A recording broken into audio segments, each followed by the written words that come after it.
Welcome to Zarila HOA Stories. Drop your country or city name in the comments. And don't forget to subscribe for more shocking real-life HOA betrayals and true neighborhood drama. Chapter 1. The Notice. The morning light dripped softly over Maplewood Lane, warming the dew that clung to Eleanor Brooks's garden roses. She was kneeling in her yard, pruning with steady hands, the same way she had for years since her husband passed. The quiet of suburbia was her comfort: trimmed lawns, morning greetings, and the faint sound of sprinklers ticking rhythmically. But that peace broke when she noticed the envelope taped to her door. Bright red ink. Urgent notice. Eleanor froze. Her hands trembled slightly as she pulled the paper free. It wasn't the first time the HOA sent reminders about dues. She always paid on time. Her late husband, Richard, had taught her that a clean record is a quiet life. Yet this letter wasn't a reminder. It was a final delinquency notice. Amount due: $600. Failure to remit within 7 days may result in legal action or property seizure. She read it twice, then again. Her heart thudded so loudly she could hear it echo in her ears. "No, that can't be right," she whispered, clutching the page. She had the receipts. She always kept them. Just as her thoughts began to swirl, Sam Rivera, her neighbor from across the street, walked over carrying a cup of coffee and his usual easy smile. "Morning, Mrs. Brooks. You okay?" Eleanor tried to smile back, but her lips wouldn't cooperate. "They say I owe $600. I paid last month." "I know I did." Sam frowned, taking the paper from her hands. His eyes narrowed. "They can't just slap this on your door. You should talk to the board."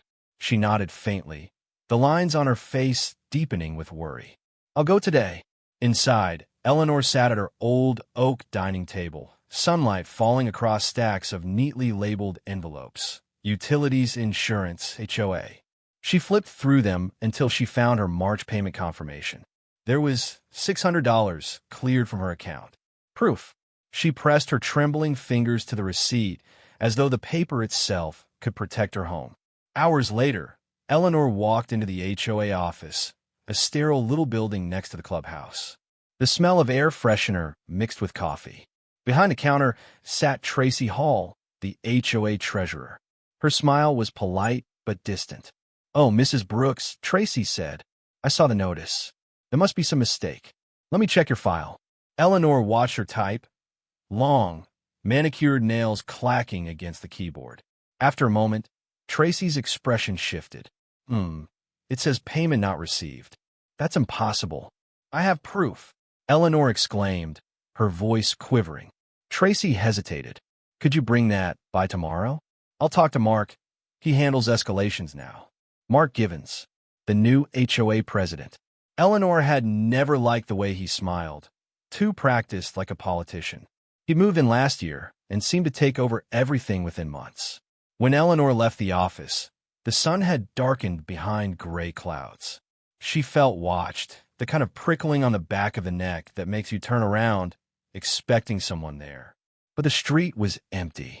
That evening, Sam stopped by again, bringing her a casserole he'd made. "You shouldn't be alone tonight," he said softly. "I'm fine," she murmured, though her voice betrayed her. "It's just, I've lived here 20 years, paid every fee, followed every rule. Why would they do this now?" Sam looked out the window at the neat row of houses. "Sometimes the rules aren't about keeping order, Eleanor. Sometimes they're about control." She frowned. "What do you mean?" He didn't answer right away. Instead, he nodded toward the clubhouse. Through the glass, faint lights flickered inside. Figures moved. Mark and Tracy, talking closely over a stack of folders. Eleanor's stomach twisted. Something about their posture, the secretive lean of their heads, felt wrong. As thunder rolled across the darkening sky, she whispered, almost to herself, "It's just $600, but why does it feel like they're taking something more?" Outside, rain began to fall, blurring the lights of Maplewood Lane. The first drops of storm that would soon drown more than just her peace. Chapter 2. The Meeting. The next morning, Eleanor arrived at the HOA clubhouse, clutching a manila folder filled with receipts and bank statements.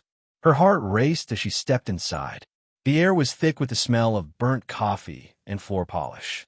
Folding chairs lined the walls, and a whiteboard displayed the agenda in neat handwriting.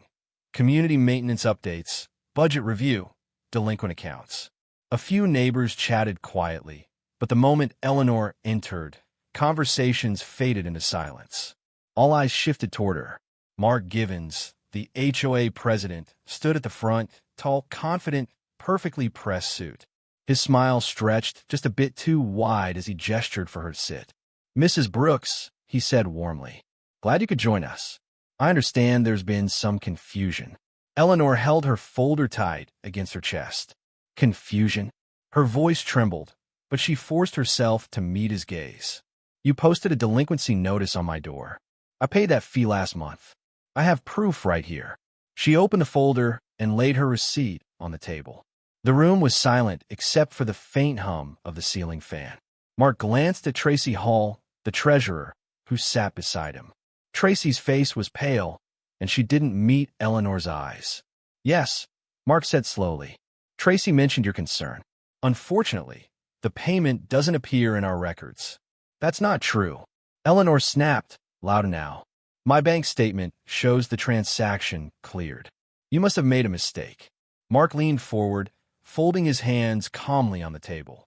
"Mrs. Brooks, no one's accusing you of dishonesty. But the HOA operates by what's documented in our system. If the payment isn't there, it's legally considered unpaid." A murmur rippled through the few residents present. Eleanor's hands shook as she pointed at the receipt. "So this means nothing? This is my proof." Tracy swallowed hard. Maybe there was a technical issue.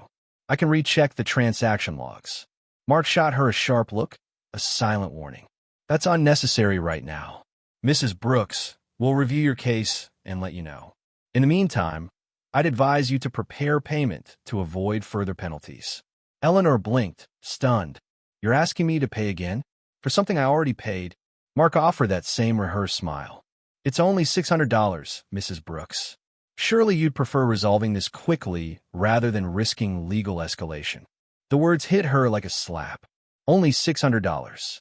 He said it so casually, as if it meant nothing, as if her 20 years in this community, her spotless record, her pride, could be brushed aside with a smirk and a fee. Sam, who had come to support her, stood from the back row. "With all due respect, Mr. Givens, this doesn't sound like a review. It sounds like pressure. If there's an error, it should be fixed, not doubled." Mark turned toward him, expression cooling. "Mr. Rivera, this is a private board matter. Unless you're directly involved, I suggest you remain an observer." Sam's jaw tightened. "I am involved. I live here. We all are." For a second, the room held its breath. Then Mark chuckled lightly and dismissed the tension with a wave of his hand. "Of course, community matters concern everyone. Meeting adjourned for now." The scrape of chairs filled the silence as neighbors avoided eye contact and filed out. Eleanor gathered her papers slowly, her hands cold despite the warmth of the room. Tracy brushed past her, whispering under her breath, "Come by later, please." "I'll explain." Eleanor froze. "Explain what?" But Tracy was already gone, her heels clicking sharply against the tile. Outside, Sam caught up with Eleanor under the gray morning sky. "You saw that, didn't you?" he said. Tracy looked terrified. Eleanor nodded weakly. "I don't understand. Why would you be scared of him?" Sam glanced back toward the clubhouse where Mark stood by the window, phone pressed to his ear, watching them. "Because she knows something," Sam murmured. "And whatever it is, it's bigger than a missing payment." Eleanor's fingers tightened around her folder until the paper edges dug into her palm. The unease that had started with a single red notice now felt like a trap slowly closing. As she walked back toward her house, the wind picked up, rustling the trees. Somewhere behind her, she could still feel Mark's eyes, calm, calculating, patient. And for the first time, Eleanor realized this wasn't about money. It was about ownership. Chapter 3, The Whisper. That night, Maplewood Lane slept under a pale moon, but Eleanor Brooks lay awake. The shadows in her room stretched long, flickering with every passing car. The red notice sat on her nightstand, a small piece of paper that now felt heavier than stone. She couldn't stop staring at it. Every word seemed to echo louder in her head. Legal action. Property seizure. Final notice. Her mind wouldn't rest. How could her payment just disappear? How could people she'd known for years treat her like a stranger? She finally got out of bed and made tea, sitting by the window as rain began to fall again. Soft and rhythmic, like the ticking of a clock counting down to something she didn't yet understand. Across the street, Sam Rivera's lights were still on. Sam couldn't sleep either. He sat at his cluttered desk, flipping through documents he'd printed from the county website, property transfers, HOA filings, budget reports. He'd seen something like this before during his journalism days. Homeowners losing houses over tiny amounts, technicalities, or clerical errors that somehow always benefited someone in power. But Maplewood Lane had always felt safe. Until now. The next morning, Sam walked to the clubhouse early. He knew Mark Givens held private meetings before official sessions. The blinds were half closed, but through a small gap, Sam saw movement inside. Mark stood near the counter, speaking in a low tone to Harold Finn, the HOA's lawyer, a man who always looked like he was halfway between a yawn and a smirk. Sam couldn't hear much, but one line reached him through the hum of the air conditioner. "She'll fold, Harold. They always do. Once the lien's filed, she won't have the stomach to fight it." Sam's heart stopped. "She'll fold." They were talking about Eleanor. He moved back quietly, heart racing, but not fast enough. The door suddenly opened, and Mark stepped out. "Sam," he said smoothly, smile tight. "You're up early. Something I can help you with." Sam forced a grin. "Couldn't sleep. Thought I'd take a walk." Mark's eyes narrowed. "Good idea. Fresh air's good for stress. Keeps the mind clear." The way he said it made Sam's skin crawl. He turned and walked away, pretending not to hear Harold chuckle softly behind the door. By noon, Sam was knocking on Eleanor's door again. She looked pale, as if she hadn't slept either. "I overheard something," he said quietly once she let him in. "Mark's planning to file a lien on your house. He doesn't care if you already paid. He's counting on you giving up." Eleanor's eyes widened, disbelief warring with fear. "But that's illegal, isn't it?" Sam hesitated. Maybe not. HOA rules are twisted. They can push things into legal gray zones. And Mark knows it." Eleanor sat down slowly, clutching her cup of tea. "Why me, Sam? Why my house?" He looked around her cozy living room. The old photographs, the shelves lined with books, the framed wedding picture above the mantel. Then his gaze landed on the front window, the perfect view of the neighborhood entrance. "A prime spot. I think they want your property," he said. "Developers are eyeing this area. Your lot's the largest on the lane. If they can seize it cheap." Her hand trembled. "They wouldn't." "Mark would," Sam replied flatly.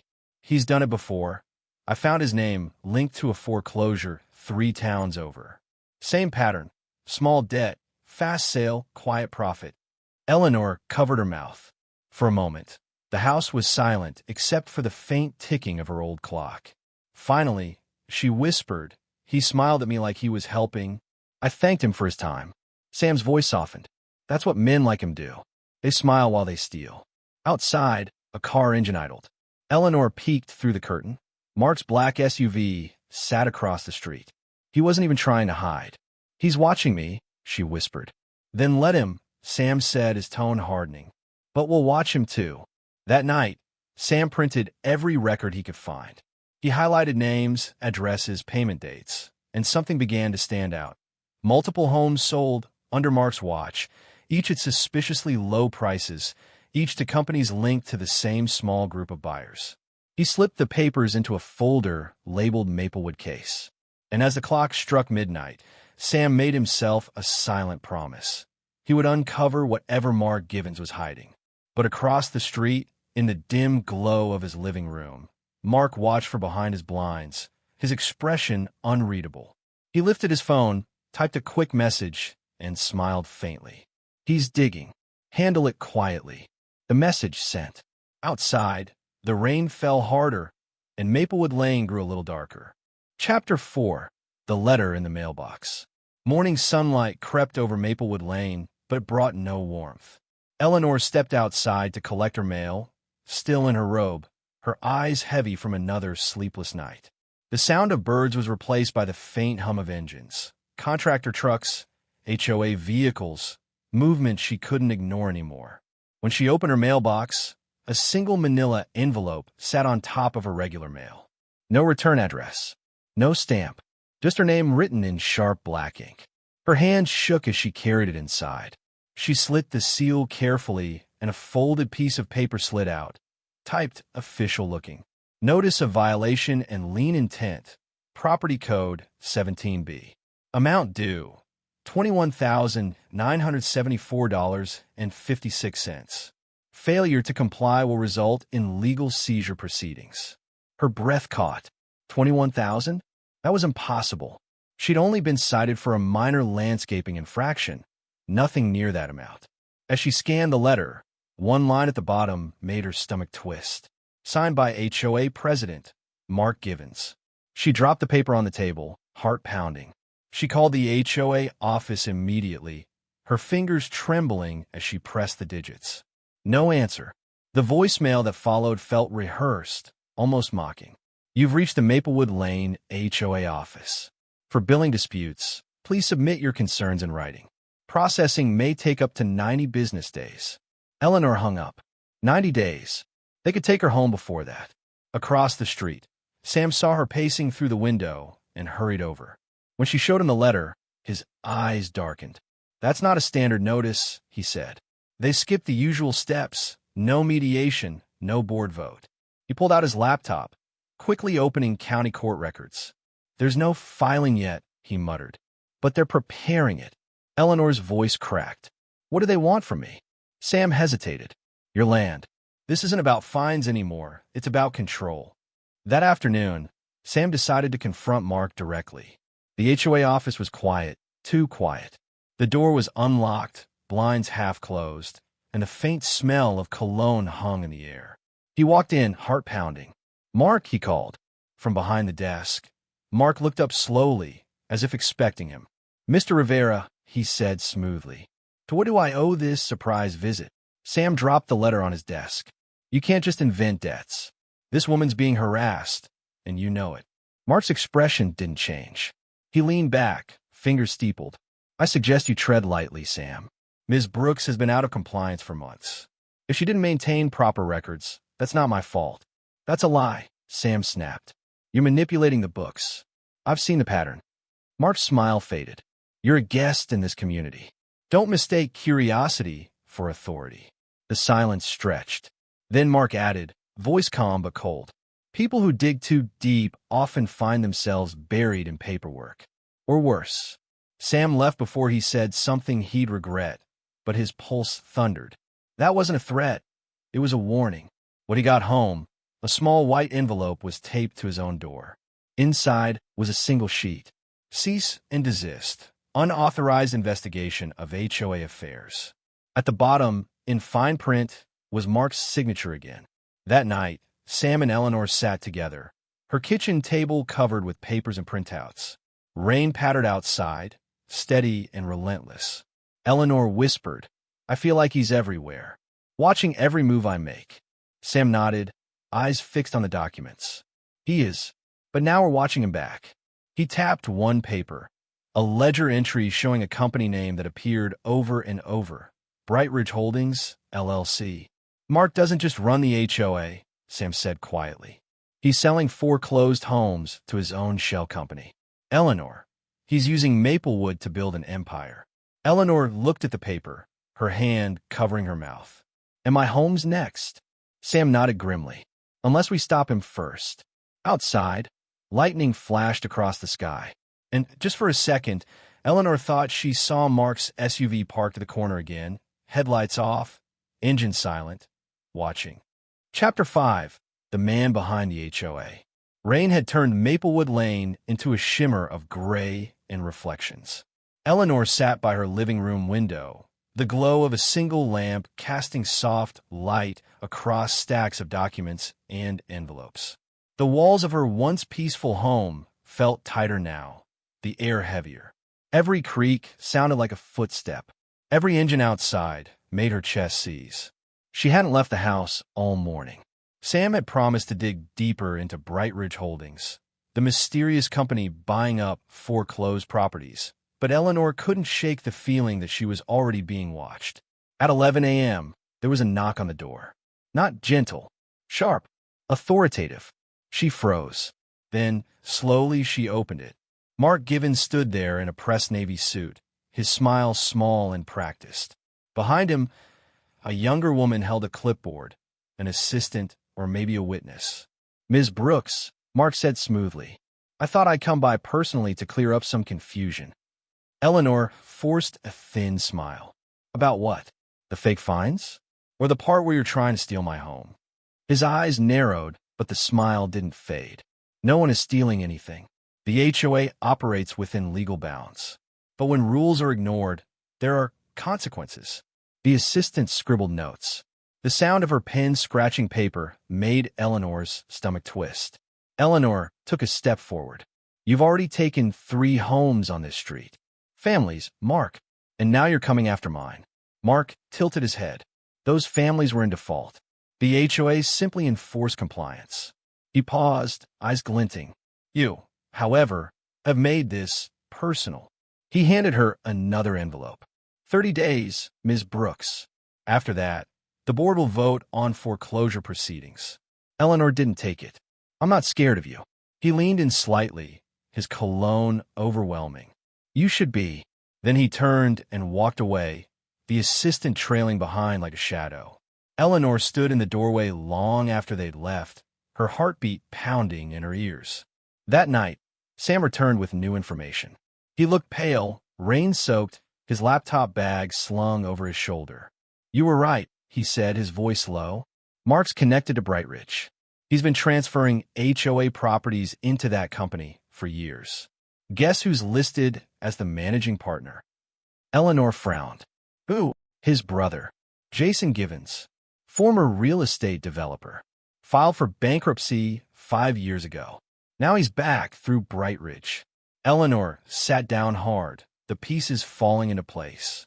The inflated fines, the quick foreclosures, the fake paperwork. It was all part of a system, a machine Mark and his brother built to quietly seize property from unsuspecting homeowners. Sam opened his laptop, scrolling through scanned deeds. He's laundering everything through HOA accounts. But here's the problem. The county recorder's office signed off on every transaction. Eleanor's voice trembled. "So he has help." "More than help," Sam said. "He's protected." The two of them sat in silence, the weight of what they'd uncovered pressed against the walls.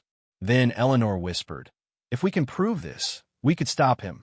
Sam hesitated. "Yeah, but that also means he'll come after us." Later that night, a storm swept across the neighborhood. Eleanor lay awake, listening to the wind rattle her windows. Then came another sound, a faint click near the back door. Her breath caught. She slipped out of bed and peered through the kitchen window. Nothing, just darkness and rain. Then, lightning flashed, illuminating a shadowy figure by her garage. Someone was standing there, facing her house. Eleanor gasped and stumbled backward. When the next flash came, the figure was gone. She called Sam immediately, her voice trembling. "Someone's outside." He answered groggily but alert. "I'll be there in 5 minutes. Lock everything." Eleanor checked every door, every latch. When Sam arrived, they searched together, flashlights cutting through the rain, but the figure was gone. Only muddy footprints remained near the back door, leading toward the street. They stopped at the edge of her driveway, hearts pounding, rain soaking through their clothes. Sam crouched down, examining the prints.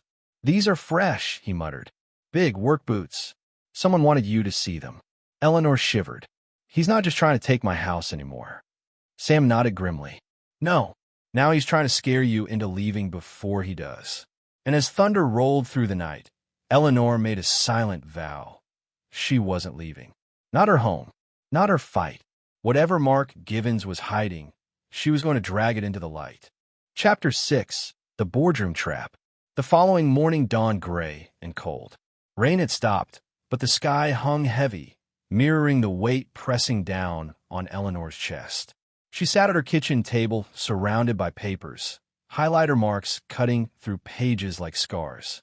Sam was beside her, scrolling through his laptop. Coffee sat untouched between them. On the table lay the latest letter from the HOA.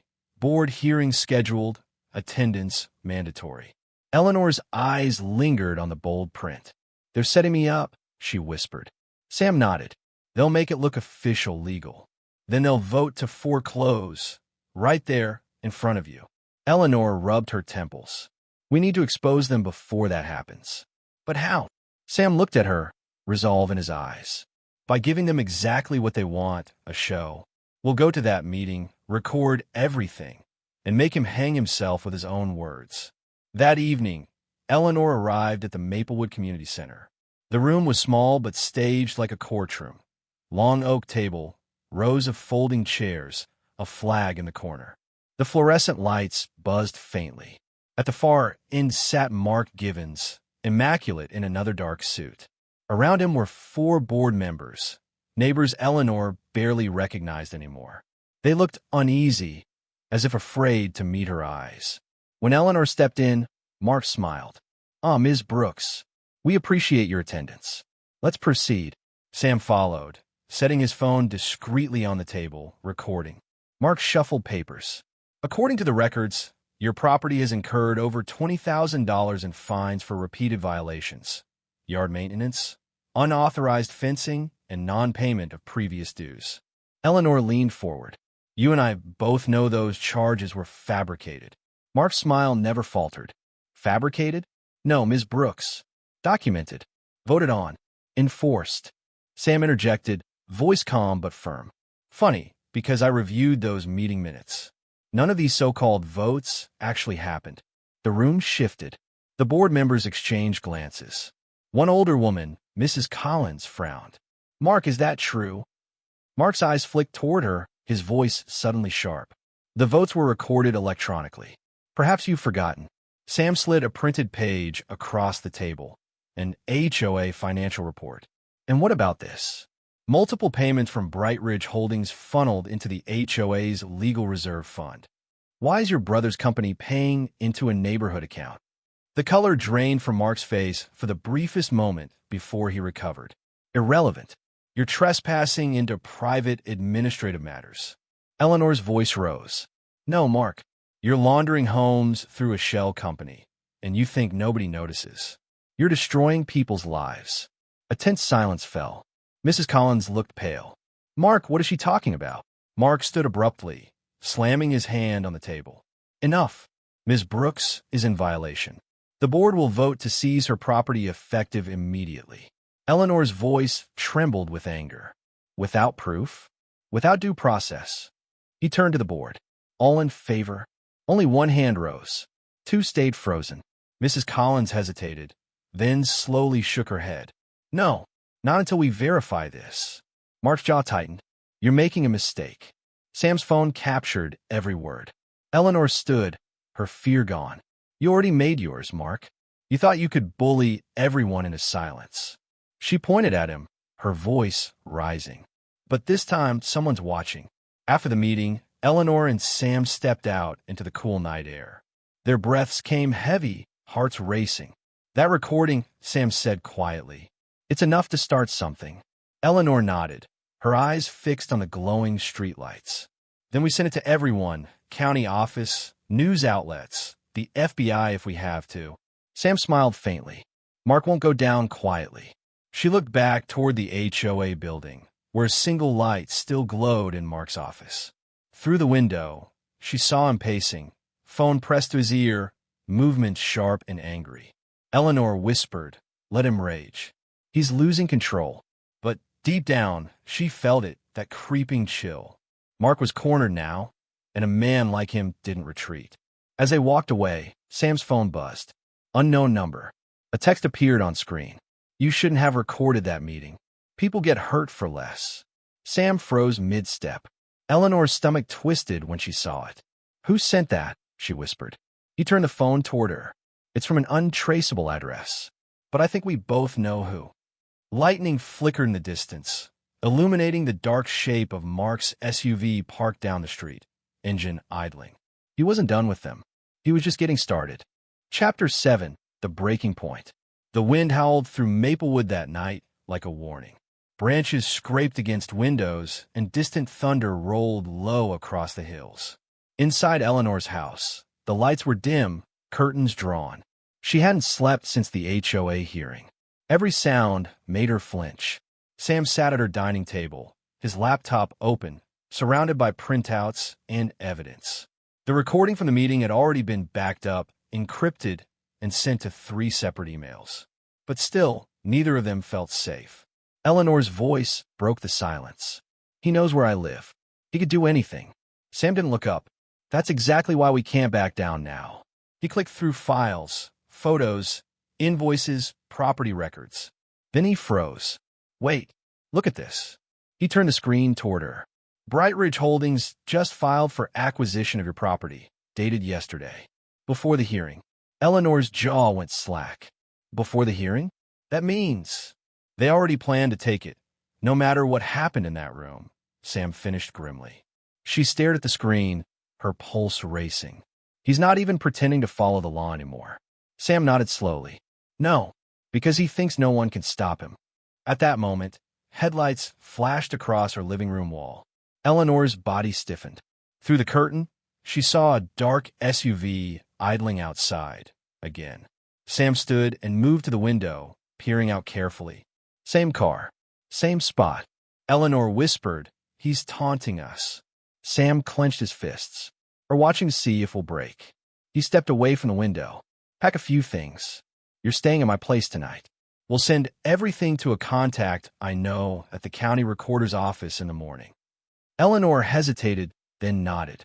She gathered her purse, laptop, and a folder of documents. But as she turned off the lights, something in her chest tightened, a quiet, aching resistance. "This is my home," she whispered. "My husband built this porch. My son took his first steps right there." Sam softened. "We'll get it back, Eleanor. I promise." They walked toward the door, but before they reached it, a loud bang shattered the night. Glass exploded from the front window. Eleanor screamed and ducked as a brick clattered to the floor. Attached to it was a folded paper. Sam grabbed it and unwrapped it. Scrawled in thick black marker were the words, "Stop digging, or you'll lose more than your house." Eleanor's hands shook uncontrollably. "He's threatening me again." Sam's face hardened. "Not just you. Us both." He stormed outside, scanning the street, but the SUV was gone, tires screeching faintly in the distance. Inside, Eleanor slumped against the wall, her breath ragged. "He's out of control." Sam dialed the police, but by the time officers arrived, the rain had started again, washing away the tire marks. They took statements, promised to file a report, and left without assurance. Eleanor turned to Sam. "They won't do anything, will they?" He shook his head. "Not until it's too late." Hours later, after Sam insisted she sleep at his apartment, Eleanor reluctantly agreed. But as she packed, her eyes landed on a framed photo on the mantel. Her husband and her son in the garden, smiling beneath the maple tree. She stopped, tears spilling silently. "He won't take this from me." At Sam's apartment that night, the city lights glowed beyond the blinds. He worked quietly at his desk, while Eleanor sat on the couch, her eyes distant. Finally, Sam spoke. "Eleanor, I think I found our weapon." He turned the laptop around again. Brightridge filed property transfers for 3 homes last month, but the signatures were digitally forged. I ran them through a database. None of the homeowners actually signed those forms. Eleanor's eyes widened. "You can prove that." He nodded. "If we can get the county clerk to verify it, it's criminal fraud." She stared at him, realization dawning. "Then Mark isn't just corrupt, he's committing federal crimes." "Exactly," Sam said. "And once we get enough evidence, we'll send it straight to the FBI." Outside, thunder rumbled again, distant but constant. Eleanor whispered, "He'll know we're coming for him." Sam met her gaze. "Then we move fast, before he makes his next move." But as they spoke, neither noticed the black SUV parked across the street from Sam's apartment. Lights off, engine silent. Inside it, Mark Givens watched through the rain-specked windshield, phone pressed to his ear. "Yeah," he muttered. "They've got the files. Handle it." He ended the call, his expression unreadable. For the first time, he wasn't smiling. Chapter 8. the fire in the file. The next morning arrived, shrouded in fog, the air thick and still. Too still. Sam brewed coffee while Eleanor sat at his dining table, her eyes red but focused. The exhaustion in her face had transformed into something harder, resolve. "We sent everything today," she said firmly. "Every document, every recording, every signature. We sent it to the FBI, the state attorney, anyone who'll listen." Sam nodded, sliding a flash drive into his laptop. "Everything's backed up twice. Once this goes out, he can't bury it." But even as he said it, unease prickled at the back of his neck. He couldn't shake the image of that SUV outside last night, how it sat there like a predator in the dark. By noon, the evidence was ready. Sam uploaded one copy to a secure cloud drive, then placed another flash drive in an envelope addressed to Federal Bureau of Investigation, Real Estate Crimes Division. He sealed it, his heart pounding. Eleanor exhaled slowly. "It's over." Sam nodded. "Almost." He walked outside to mail the package, while Eleanor stayed behind, sorting through the remaining papers. Sunlight filtered weakly through the blinds. For a brief, fragile moment, peace returned. Then, click, a faint sound near the back window. Eleanor froze. She turned, her breath catching. The latch on the window was turning slowly from the outside. Before she could move, the window slid open an inch, and a gloved hand pushed it wider. Eleanor grabbed her phone and whispered, "Sam, someone's here. Stay where you are," he hissed through the line. "I'm coming back right now." She backed away, eyes wide, heart hammering. The hand disappeared. Silence. Then, the smell of gasoline. It hit her all at once. Sharp, chemical, overwhelming. She rushed toward the kitchen, where a thin trail of liquid glistened on the floor, leading from the back door to the curtains. Her throat tightened. Outside, an engine roared to life. "Sam!" she screamed into the phone. "They're setting it on fire." The line crackled, then went dead. Eleanor lunged for the sink, grabbing the nearest towel and trying to smother the trail. But before she could, a small bottle rolled across the floor, glass, marked with a strip of red tape. She barely had time to dive as it shattered. The explosion tore through the kitchen window, flames erupting in a blinding burst. The force threw her backward, smoke filling her lungs. Coughing, eyes burning, she crawled toward the front door, dragging herself through the haze. The heat licked her back as she reached the handle and stumbled outside, gasping for air. Across the street, Sam's car screeched to a halt. He ran to her, eyes wide in horror as flames consumed his apartment. "Eleanor," he shouted, pulling her to her feet. "Are you hurt?" She shook her head, tears streaking through soot. "He did this. Mark did this." Neighbors gathered. Sirens wailed in the distance. Fire trucks appeared within minutes, but by the time they arrived, everything inside the apartment was gone. The laptop, the papers, the printed evidence. All of it.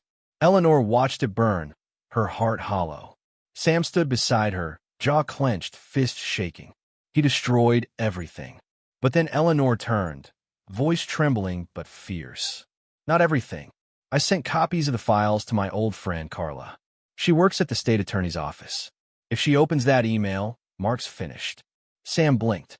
"When did you do that?" "Early this morning," Eleanor whispered. "Before we packed the mail." A spark of hope flickered between them. But before Sam could respond, his phone buzzed again. A new text. No number. Just one sentence. "You can't outrun what's already signed." Sam frowned. "What does that mean?" Eleanor's stomach dropped. "He's already filed it." They rushed to the county website, pulling up the property database on Sam's phone.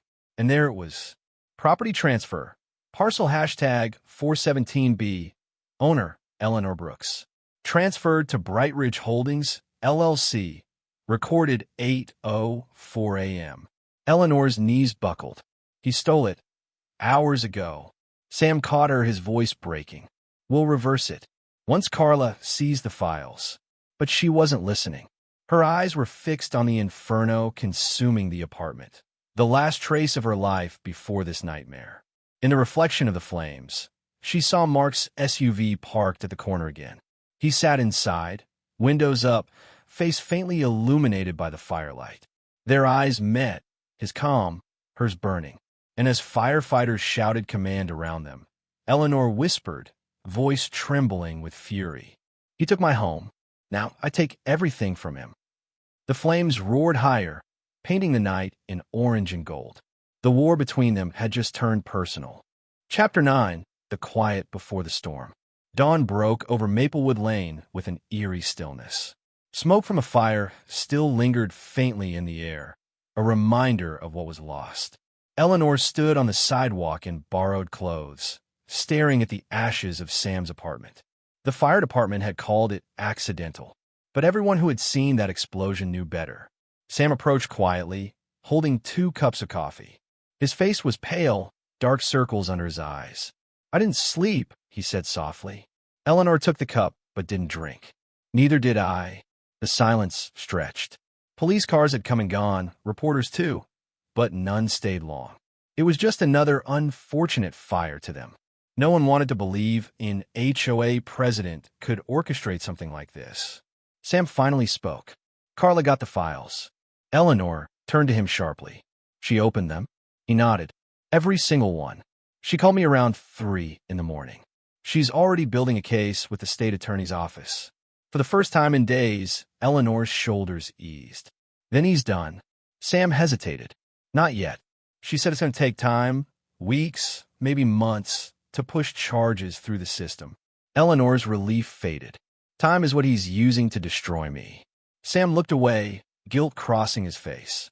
"Eleanor, there's something else." He handed her a folded letter. It was official, county seal, printed header.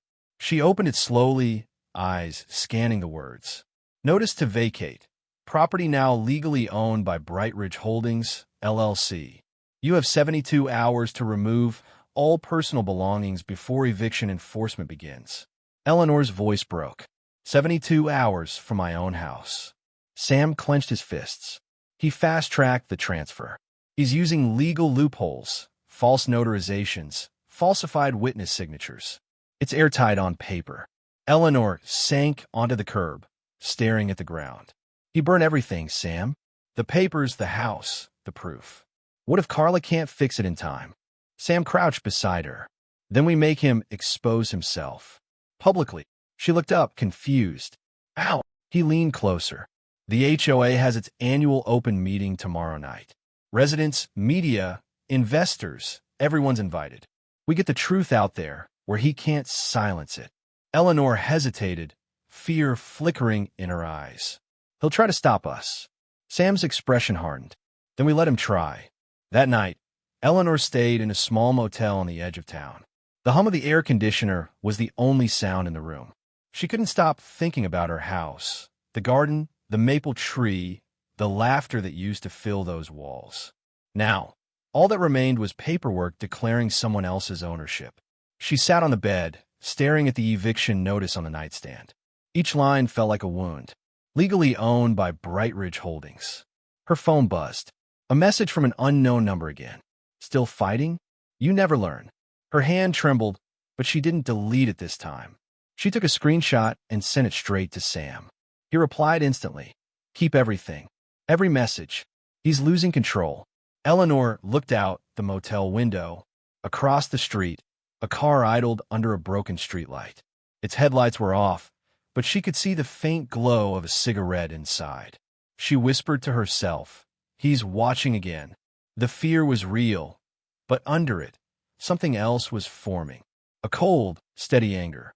The next morning, Eleanor and Sam met at a cafe near downtown. Sam spread out the remaining documents, scans, copies, notes from Carla. "Tonight's meeting is our chance," he said. "We show the residents the forged documents, the shell company ties, the transfers, everything." Eleanor stared at the papers. "And if he shuts it down?" Sam's lips curved into a thin smile. "Then I already have it streaming live online." She blinked. "You what?" "Set up a hidden camera at the community center. When Mar tries to deny everything, the footage will go straight to Carla and the press." For the first time, Eleanor almost smiled. He used the HOA to destroy lives. Tonight, he answers for it. As night fell, The Maplewood Community Center buzzed with chatter.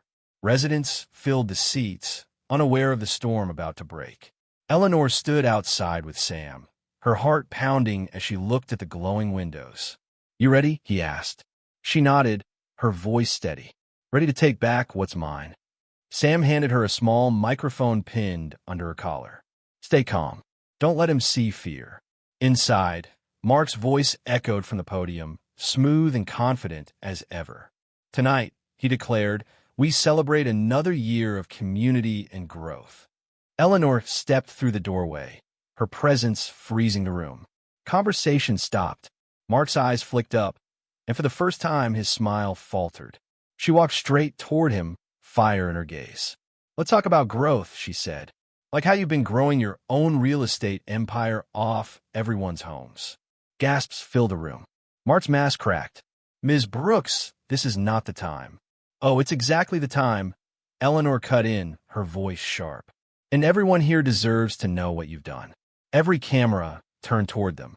Every eye watched. The trap was set, and before the night was over, Mark Givens would finally be the one cornered. Chapter 10. The Meeting That Shook the HOA. The Maplewood Community Center had never been this packed. Folding chairs lined the back wall, and a low buzz of uneasy conversation filled the air. Residents who once smiled politely at each other now whispered nervously, sensing that tonight would be different. Something electric, something dangerous, hung in the air. At the front of the room, Mark Givens stood behind the podium, his HOA badge gleaming under the fluorescent lights. His voice rolled smoothly across the microphone. "This meeting is for community concerns and annual updates. Let's keep it civil and productive." He stopped when the double doors opened. Eleanor Brooks walked in. Her hair was pulled back, her face pale but composed. She wore no makeup, no jewelry, just a plain black coat. Behind her, Sam entered carrying a slim laptop bag and a small portable speaker. The crowd turned, whispers rippling through the rows. Mark's smile froze, then returned, forced. Mrs. Brooks, here to appeal your recent situation, I assume." Eleanor didn't answer. She walked straight to the center of the room. "Actually, I'm here to tell everyone what that situation really is." A murmur ran through the crowd. Mark chuckled lightly. "This isn't the time for—" "It's exactly the time," she interrupted, voice steady but sharp. "You took my home. You forged signatures, falsified debts, and funneled properties into your fake company, Bright Ridge Holdings." Gasps broke the silence. One woman whispered, "That's the name on my statement, too." Another muttered, "Wait, my late fees went to that account." Mark slammed his palm on the podium. "Enough. This is slander. If you don't leave, I'll call security." Sam stepped forward, laptop in hand. "Go ahead. But before you do, maybe you'd like to explain this." He pressed a key. The projector screen flickered to life behind Mark, showing bank records, company filings, and transfer receipts. Each line displayed a familiar name from the community, each payment redirected to Bright Ridge Holdings, LLC. The room erupted. Residents stood, shouting questions. "Is this real? That's my address. He's been stealing from us." Eleanor raised her voice above the chaos. "He sold my neighbor's home for $600. He auctioned mine for $400. And he used your dues to build a private real estate empire." Mark's face turned red. He lunged towards Sam. "Turn it off. This is illegal recording." Sam didn't flinch.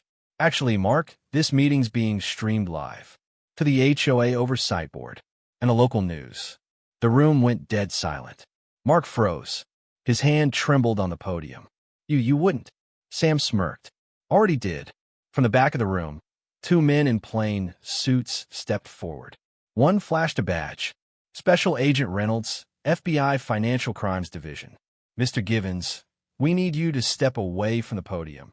The crowd gasped again. Cameras came out, phones lifted. Mark's mouth opened, but no words came out. Eleanor stood perfectly still as the agents approached him. She could see the panic in his eyes, the unraveling of years of control and deceit. "You have no idea what you're doing," he hissed, low enough for her to hear. "You just ruined this whole community." She met his glare. "No, Mark. You did that the day you decided we were just numbers in your ledger. The agents took him by the arms. Mark resisted for a second, then went limp as the room filled with cheers, shouts, and flashing cameras. Sam turned to Eleanor. It's over. She shook her head slowly, emotion flooding her chest. No, it's starting. People finally know the truth. From the back, Carla stepped in, her phone still streaming live. We've got confirmation. The county's freezing all transfers. No one's losing another home. Eleanor exhaled, her body trembling as adrenaline faded. The crowd began clapping, hesitant at first, then louder, until the entire room was applauding her. For a moment, she felt the weight of everything, the loss, the fear, the fire, the betrayal. But in that same moment, she realized she wasn't just a victim anymore. She was the reason the entire community was free from Mark's grip. As the agents led Mark out, he glanced back one last time, eyes burning with hatred and disbelief. Eleanor didn't look away. The man who had sold homes like property cards, who had turned neighbors into prey, was finally facing the consequences. Sam placed a comforting hand on her shoulder. You did it. She nodded, eyes on the door where Mark had disappeared. No, we did. The room buzzed with renewed energy, people embracing, crying, thanking her. But deep down, Eleanor knew something else. This victory came at cost. Her home was still gone. Her memories still ash.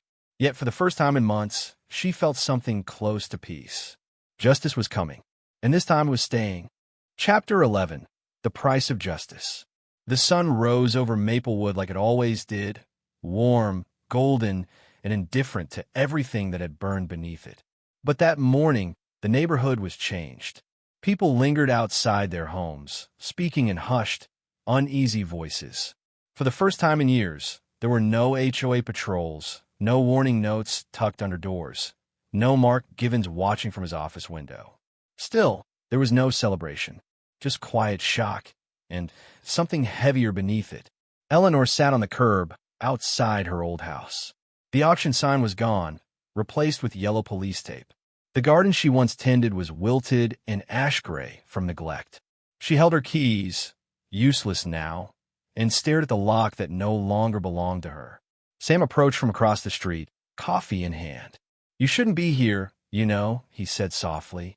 I know, she replied, but I just needed to see it one more time. He sat beside her, setting the coffee between them. For a while, neither spoke. Birds chirped, cars passed, and the world continued as if it hadn't just watched their community implode on live stream. They're saying the FBI found over 30 shell companies, Sam finally said. Mark was laundering dues, flipping foreclosed homes, taking kickbacks from realtors. They've got him on wire fraud, tax evasion, and racketeering. Eleanor nodded absently. They said he'll serve at least 20 years. Sam looked at her. You don't seem happy. She let out a soft, humorless laugh. Justice doesn't bring back what he took. My house, my memories. The way people looked at each other here. Across the street, neighbors gathered in small circles, comparing stories of missing money and fake debts. Every one of them was a piece of the puzzle Eleanor had uncovered, and a reminder of how deep Mark's betrayal went. Then, from in the street, a black sedan pulled up. A woman in a sharp navy suit stepped out, holding a folder. Mrs. Brooks? She called. Eleanor stood. Yes. The woman approached, extending a hand. Agent Reynolds asked me to deliver this. I'm with the County Financial Recovery Office. Eleanor took the folder cautiously. Inside was a single document, a temporary deed reassignment. Her eyes widened. This is my house. The agent nodded. The court froze all fraudulent transactions tied to Bright Ridge Holdings. Since your home was sold under false pretenses, you're entitled to reclaim it after the investigation concludes. Eleanor's lips parted, her throat tightening. So I can come back. If you want to, the woman said gently. Though it'll take time. The structure's damaged. There'll be hearings. Sam smiled faintly beside her. Still, it's something. Eleanor exhaled shakily, her hands trembling as she clutched the paper. For months, she'd fought for truth, not reward. She hadn't expected this, the chance to rebuild, to start over where it all fell apart. "Thank you," she whispered. As the agent left, Eleanor turned to Sam. "Do you think people will ever trust again?" He shrugged. "Maybe not the same way, but maybe that's a good thing. Blind trust is how he got away with it." The wind picked up, carrying the faint sound of laughter. Children playing somewhere nearby. Life was returning to Maplewood, cautious but persistent. Eleanor walked up to the porch of her old home. The steps creaked under her feet, the wood scorched and splintered. She touched the charred doorframe, remembering the night it had all burned. The fear, the smoke, the helplessness. But now, she didn't feel fear, just resolve. Behind her, Sam spoke quietly. "You know, they're forming a new HOA board. Real residents this time. No corporations, no loopholes." She turned to him. "And who's going to lead it?" He smiled. "They're hoping you will." Eleanor blinked. "Me? You exposed the truth. You fought when everyone else was scared.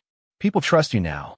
She looked out at the neighborhood, the faces watching her, the homes still standing, the ones waiting to be rebuilt. For a long moment, she said nothing. Then she nodded slowly. "All right, if it means no one else loses what I did, I'll do it." Sam grinned. "Then I'll be your first volunteer." Eleanor smiled faintly, eyes glistening. "You already were." The two of them stood together as the morning light touched the houses, new beginnings painted over old wounds. For the first time in months, the air didn't smell like ash or fear. It smelled like hope. But deep inside, Eleanor knew, even when justice was served, the past never truly disappeared. It lingered in the quiet corners, whispering reminders of how close they'd all come to losing everything. And that was exactly why she'd never let it happen again. Chapter 12, No Mercy, No More. The evening sky over Maplewood glowed with the soft amber of early autumn. The streets, once patrolled by HOA enforcers and haunted by fear, now felt alive again. Laughter echoing from porches, sprinklers hissing on freshly cut lawns. But in Eleanor Brooks' heart, there was still one final chapter left unfinished. Inside the newly restored community hall, the first open HOA election was underway. A long table stood at the front, lined with ballots, coffee cups, and nervous candidates. The residents filled every seat, murmuring in anticipation. It wasn't just an election, it was a reckoning. Eleanor sat quietly near the back, watching the crowd. Sam stood by her side, holding a clipboard. "You sure you want to do this?" he asked. She nodded. "I didn't fight to tear it all down. I fought to rebuild it right." When her name was called, the room fell silent. She walked to the podium, the same one Mark Givens once ruled from, the same one where he'd lied, manipulated, and stolen lives. The wood was polished now, the old brass plate with his name removed.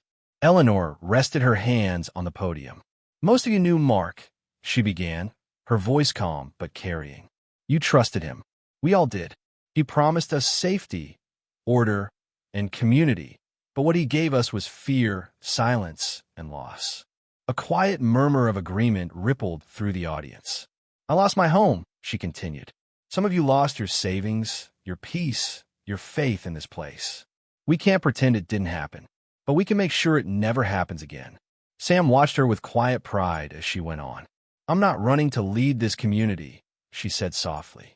"I'm running to serve it. No hidden accounts, no secret meetings, no power games. Just neighbors looking out for neighbors, like we should have been all along." When she finished, the applause started small, then spread like a wave. Some clapped through tears. Others stood.